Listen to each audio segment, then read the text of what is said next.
Rain hammered against the glass windows of Meridian International Airport as Sarah Mitchell stood frozen at Gate 47, watching her connecting flight's departure time flash red on the screen. Delayed, then, moments later, canceled, in her arms. 6-month-old twins Emma and Ethan began to wail in perfect, exhausting harmony. Sarah hadn't slept properly in what felt like years. Her husband David had been deployed overseas for the past 4 months, leaving her to navigate motherhood alone, a reality that seemed almost impossible now. Standing in this chaotic airport with 2 screaming infants, a diaper bag slipping off her shoulder, and a stroller she couldn't figure out how to collapse with her hands full. She had been flying from Seattle to Boston to see her dying grandmother, the woman who had raised her after her own parents passed away. Time was running out. The doctors had given her grandmother days, maybe hours. And now, stranded in Chicago's O'Hare during a massive storm system, Sarah felt the last threads of her composure unraveling. "Ma'am, is there someone I can call for you?" The voice belonged to a woman who seemed to materialize from the chaos of the terminal. Like an answer to a prayer, Sarah hadn't even had the strength to voice. Alexandra Chen didn't look like someone who belonged in the frantic energy of a delayed flight terminal. She moved with the effortless grace of someone accustomed to first-class lounges and private jets, her emerald silk blazer catching the fluorescent airport lighting in a way that seemed almost cinematic. Diamond studs caught the light as she tilted her head, genuine concern etched across her striking features. At 34, Alexandra had built an empire in luxury real estate, closing deals worth millions across 3 continents.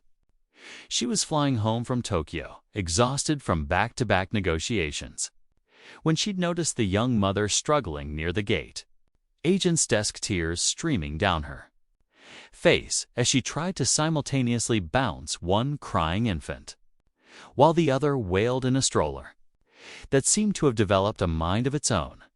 Something in Sarah's desperate exhaustion struck a chord deep within Alexandra. Perhaps it was the memory of her own mother, who had raised Alexandra and her siblings alone after their father's death, working 3 jobs to keep them fed. Perhaps it was simply recognizing another human being at the absolute end of her rope. Whatever the reason, Alexandra Chen made a decision in that moment that would alter the trajectory of Sarah Mitchell's life forever.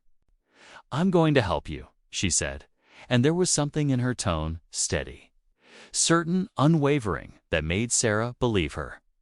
What followed was a masterclass in compassionate efficiency. Alexandra didn't just offer platitudes or sympathetic glances. She sprang into action with the same decisive energy she brought to million-dollar negotiations. Within minutes, she had flagged down an airport concierge, someone she recognized from her frequent travels, and secured a private family room away from the chaos of the main terminal. "You need someplace quiet," she told Sarah, gently taking Ethan from her exhausted arms while somehow managing not to make it feel like charity, but like something two mothers simply did for each other. In the privacy of the small room, Alexandra revealed something Sarah hadn't known. She herself was a mother of twins, 7-year-old boys who were, in that moment, at home in Manhattan with their grandmother while Alexandra closed a property deal in Tokyo. "I remember those early months," Alexandra said, expertly settling Ethan against her shoulder, patting his back in the practiced rhythm of someone who had once walked countless sleepless nights. "I remember thinking I would never sleep again, never feel like myself again." The connection was immediate and profound. 2 mothers from vastly different worlds, united by the universal exhaustion and overwhelming love that comes with caring for tiny humans who depend on you for everything. Alexandra used her phone to make calls that would have taken Sarah hours to navigate alone. She contacted the airline's executive services line, a number she had access to through her frequent flyer status, and within 30 minutes, had secured Sarah a seat on a private charter flight that a business associate was taking to Boston that evening. "But I can't possibly afford," Sarah began, her voice breaking with a mixture of gratitude and disbelief. "You're not paying for anything," Alexandra said firmly. "This isn't about money. This is about getting you to your grandmother." As they waited for the charter flight, Alexandra didn't simply drop Sarah off and disappear back into her glamorous world. She stayed, transforming the sterile airport lounge into something resembling a sanctuary. She ordered warm meals for both of them. Real food, not the packaged snacks Sarah had been surviving on. She helped Sarah pump and store breast milk in a cooler she'd somehow procured. She even used her connections to have a car seat, a proper, safety-certified one, delivered to the private airfield since Sarah's had been damaged during the chaotic gate change. But perhaps most importantly, Alexandra gave Sarah something money couldn't buy: a moment to breathe. "Go wash your face," Alexandra insisted, taking both twins with the confident ease of an experienced mother. "Take 15 minutes. I've got them." In the airport bathroom, staring at her reflection, exhausted, tear-streaked, barely recognizable to herself, Sarah allowed herself to sob freely for the first time in months. Not just from the stress of the day, but from months of accumulated exhaustion. Fear for her grandmother, worry for her deployed husband, and the isolating weight of solo parenting twins. When she returned, she found Alexandra sitting on the floor of the private lounge, still in her designer suit, with both twins finally calm and drowsy against her chest. The image struck Sarah with unexpected force, this powerful, successful woman, dressed for boardrooms and international deals, sitting cross-legged on an airport floor, humming softly to two babies who weren't even hers. "They're perfect," Alexandra said softly, looking up with genuine warmth. "You're doing an amazing job, Sarah. I know it doesn't feel like it right now, but you are." The private charter was scheduled to depart at 9 p.m. As the time approached, Alexandra insisted on personally escorting Sarah and the twins to the airfield, riding in the same car service that would eventually take her to her own connecting flight.